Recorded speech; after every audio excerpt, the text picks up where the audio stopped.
Queen's security scare as man with knife arrested. Nationals ready to back Telstra sale if alternative Bush services provided. And horrifying last moments for hundreds in Uganda's mass suicide.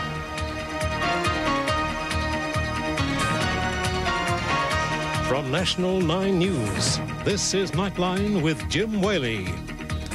Good evening. A scare amid the adulation for the Queen today as the royal caravan rolled into Sydney. Just before her harbourside lunch, police arrested a man with a 20-centimetre knife strapped to his leg. He claimed he was part of the security screen. Mark Burrows is covering the Queen's visit. After the break, no appeal against Alan Bond's early release, and anger on the streets of Taiwan after the country's political upheaval.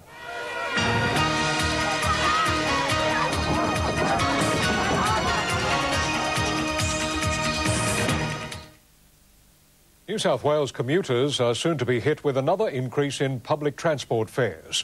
From July, prices will jump 11.3%. For most, an increase of $150 a year to get to and from work. The state government claims the GST will add not the expected 3%, but more than 9%, with inflation accounting for the rest. At the urging of the opposition, the increases will be investigated by the consumer watchdog, the ACCC. The new hike comes only 8 months after a 13% increase. A knockback today for the makers of Viagra, again failing to have the impotence drug placed on Canberra's subsidy list. Drug company Pfizer had appealed in the federal court against a decision not to include the medication on the pharmaceutical benefit scheme. Viagra costs about $70 for a packet of 4 tablets. If it had been included in the scheme, it would have cost about $3 for pensioners and around $20 for others.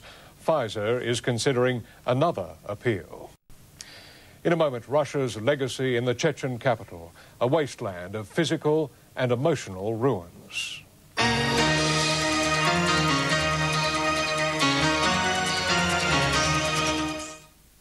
With Russia's presidential election fast approaching, front-runner Vladimir Putin appears to have much of Chechnya firmly under his control. However, his triumph has come at a terrible price, particularly in the capital Grozny, where foreign journalists have finally been allowed to make a close inspection of the city. What they found was little more than a pile of rubble, bearing no resemblance to the city which was once the home of 400,000 people. In a moment, the latest sport, including a scratching claim in AFL, Queensland in control in the Pura Cup final, and a new Australian name on a Grand Prix winners' podium.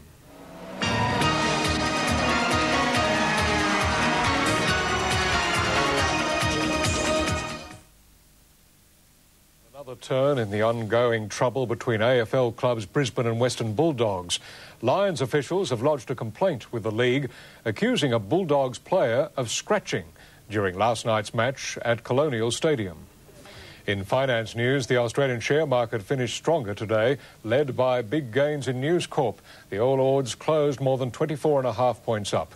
No trading in Tokyo, where there's a public holiday. In London tonight, the FT 100 was 47 points up in morning trading. Gold is fetching $285 an ounce. And in European trading tonight, the Australian dollar is buying 60.7 US cents, 62.4 euro cents, almost 65 yen and 38.7p. The national weather, and there's cloud activity across the top end and the southern corners of the continent.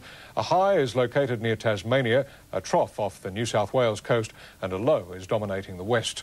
The forecast, showers and storms for Darwin, fine in Brisbane, showers for Sydney, becoming fine in Canberra, fine for Melbourne, Hobart and Adelaide, and in Perth some showers tomorrow. That's the news this Monday night from all of us here at Nightline. Good night.